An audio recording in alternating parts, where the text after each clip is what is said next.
Border के पास एक गांव था। गांव से 2 किलोमीटर दूर एक बहुत बड़ा घना जंगल था जहां पर बॉर्डर था। उस जंगल की रक्षा के लिए बॉर्डर पर 3 फौजियों को तैनात किया गया था। वो जंगल हजारों साल पुराना था। उस जंगल में बहुत ही खूंखार जानवर रहते थे। गांव वालों का मानना था कि जंगल की रक्षा स्वयं जंगल देवता करते हैं। वो तीनों फौजी दिन रात ड्यूटी करके बॉर्डर और जंगल की रक्षा करते थे। जंगल बहुत घना था, इसलिए हमेशा आतंकवादियों का खतरा बना रहता था। 3 फौजियों को बॉर्डर पर अलग अलग जगह तैनात किया गया था। वो तीनों पिछले 10 सालों से यहाँ पर ड्यूटी कर रहे थे।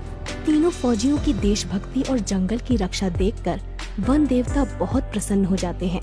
और एक दिन वन देवता अपनी वन देवी से कहते हैं, देवी, ये तीनों फौजी पिछले 10 सालों से हमारे जंगल की रक्षा कर रहे हैं। मैं इनकी कर्तव्य निष्ठा देखकर बहुत प्रसन्न हूँ और उन्हें कुछ वरदान देना चाहता हूँ। तब वन देवी कहती हैं, हे नाथ, आप बिल्कुल सही कह रहे हैं। तीनों फौजियों को वरदान जरूर मिलना चाहिए। वन देवता कहते हैं, तो फिर ठीक है देवी, मैं आज ही उन तीनों फौजियों से उनकी इच्छा पूछता हूँ और उन्हें इच्छा अनुसार वरदान देता हूँ। इतना कहकर वन देवता वहाँ से गायब हो जाते हैं और पहले वाले फौजी के पास पहुँच जाते हैं। वो पहला फौजी अचानक से वन देवता को देखकर आश्चर्यचकित हो जाता है और कोई जादुई भूत समझकर अपनी बंदूक से वन देवता को गोली मार देता है। लेकिन उसकी गोली से वन देवता को कुछ नहीं होता और वन देवता कहते हैं, रुको फौजी, मैं वन देवता हूँ। फौजी डरते हुए कहता है, प्रणाम देवता, मैंने आपको पहचाना नहीं, मुझे माफ कर दीजिए। तब वन देवता कहते हैं, कोई बात नहीं फौजी, तुम पिछले 10 सालों से लगातार इस जंगल की रक्षा कर रहे हो। मैं तुम्हारी कर्तव्य निष्ठा से बहुत प्रसन्न हूँ और तुम्हें एक वरदान देना चाहता हूँ। इतना सुनकर वो फौजी बहुत प्रसन्न होता है, लेकिन फिर वो सोच में पड़ जाता है कि वन देवता से क्या वरदान मांगूं। मुझे सोना चांदी मांगना चाहिए, लेकिन भला मैं सोना चांदी का करूँगा क्या? वैसे भी मेरी उम्र रिटायरमेंट होने को है। तब वन देवता कहते हैं, क्या सोच रहे हो फौजी? तुम जो भी वरदान मांगोगे मैं तुम्हारी इच्छा अवश्य पूरी करूँगा। तब वो फौजी कहता है, वन देवता, मैं सोच रहा हूँ क्या वरदान मांगू। तब वन देवता कहते हैं, मुझे कोई जल्दी नहीं है, तुम चाहो तो अच्छी तरह से सोचकर वरदान मांग सकते हो। तब तक के लिए मैं चलता हूँ।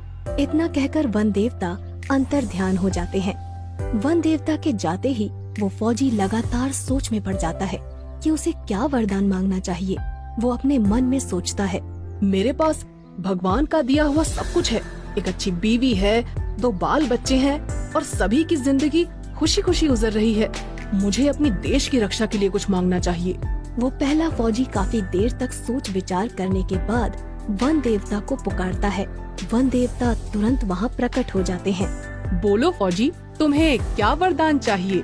तब वो फौजी कहता है, वन देवता जी, मेरे पास सब कुछ है, लेकिन आप मुझे एक जादुई बंदूक प्रदान करें। उस बंदूक से मैं जो कुछ भी मांगूं, मेरी वो इच्छा पूरी हो जाए। इसके बाद वन देवता कहते हैं, जैसी तुम्हारी इच्छा, मैं तुम्हें एक जादुई बंदूक प्रदान करता हूँ। इस बंदूक की मदद से तुम कुछ भी कर सकते हो। इसके बाद वन देवता उस फौजी को एक जादुई बंदूक प्रदान करते हैं और वहाँ से गायब हो जाते हैं। वन देवता के जाते ही वो पहला फौजी कहता है, मुझे इस जादुई बंदूक का टेस्ट करना चाहिए। मुझे बहुत तेज भूख लगी है, मुझे शाही खाना चाहिए। और इतना कहते ही उस फौजी के सामने बहुत सारा शाही खाना प्रकट हो जाता है। वो फौजी खाना खाने लगता है। इसके बाद वन देवता दूसरे फौजी के पास पहुंचते हैं। दूसरा फौजी उस समय जंगल के पास मौजूद एक तालाब में नहा रहा था। वन देवता को देखते ही वो फौजी थोड़ा घबरा जाता है और कहता है, अरे तुम कौन हो? तब वन देवता कहते हैं, घबराओ मत फौजी, मैं वन देवता हूँ। तुम पिछले 10 सालों से मेरे जंगल की देखभाल कर रहे हो। मैं तुम्हारी कर्तव्य निष्ठा से बहुत प्रसन्न हुआ हूँ और तुम्हें एक वरदान देना चाहता हूँ।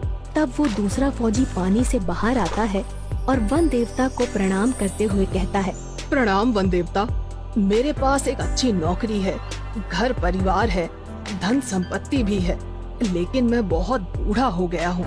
इसलिए मेरे शरीर में अब वो ताकत नहीं रही। तब वन देवता कहते हैं, तुम हमसे क्या चाहते हो फौजी?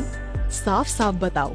तब वो दूसरा फौजी कहता है, वन देवता, आप मुझे एक जादुई छड़ी प्रदान करें जिससे मेरी हर इच्छा पूरी हो। वन देवता अपने जादू से एक जादुई छड़ी उस फौजी को दे देते हैं और वहाँ से गायब हो जाते हैं। जादुई छड़ी पाकर दूसरा फौजी बहुत खुश होता है और जादुई छड़ी से कहता है, हे जादुई छड़ी, मुझे फिर से जवान कर दो। और इतना कहते ही वो जादुई छड़ी उस फौजी को फिर से जवान और ताकतवर बना देती है। अपने ताकतवर शरीर को देखकर वो फौजी सब कुछ भूल जाता है और अहंकार में आकर जादुई छड़ी से कहता है, जादुई छड़ी, मेरे चारों तरफ बहुत सारे आतंकवादियों को खड़ा कर दो ताकि मैं सबको मार सकूं। इतना कहते ही उस फौजी के चारों तरफ बहुत सारे आतंकवादी प्रकट हो जाते हैं। फौजी अपनी बंदूक से एक आतंकवादी को गोली मार देता है, लेकिन इससे पहले कि वो फौजी सारे आतंकवादियों को गोली मारता, सभी आतंकवादी मिलकर उस फौजी पर गोलियां चलाने लगते हैं और उस फौजी की मौत हो जाती है। इसके बाद वन देवता तीसरे फौजी के पास पहुंच जाते हैं। इस समय तीसरा फौजी सो रहा था क्योंकि वो रात भर बॉर्डर पर ड्यूटी करता था। वन देवता उस तीसरे फौजी के सपने में आते हैं और कहते हैं, उठो फौजी, कुछ लोग जंगल में पेड़ काट रहे हैं, जाओ और जाकर उनको रोको। इतना सुनते ही वो तीसरा फौजी अचानक नींद से जाग जाता है, लेकिन उसे अपने आसपास कोई नहीं दिखाई देता। वो कहता है, कहीं मेरा सपना सच तो नहीं था, मुझे जंगल में जाकर देखना चाहिए। वो फौजी तुरंत अपनी बंदूक उठाकर अपने इलाके में छानबीन करने के लिए जंगल में निकल पड़ता है। तभी उसे सामने दो लोग पेड़ काटते हुए दिखाई देते हैं। फौजी चिल्लाकर कहता है, कौन हो तुम लोग और इस जंगल में आने की हिम्मत कैसे हुई? फौजी दौड़कर उन दोनों को पकड़ लेता है और कहता है, अगर आज के बाद तुम लोग इस जंगल में दिखाई दिए तो मैं तुम्हें पुलिस के हवाले कर दूंगा। इसके बाद वो दोनों आदमी वहाँ से भाग जाते हैं। तभी अचानक वन देवता वहाँ प्रकट हो जाते हैं। वाह फौजी वाह, तुम्हारी वजह से ये जंगल सुरक्षित है।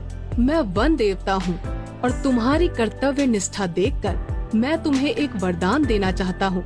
मांगो फौजी, तुम क्या मांगना चाहते हो? तीसरा फौजी थोड़ा सोच विचार करके वन देवता से कहता है, वन देवता, मैं जब भी अपनी वर्दी पहनकर बॉर्डर पे जाऊं तो मुझे कोई देख ना पाए। मैं अपनी वर्दी पहनकर गायब हो जाऊं।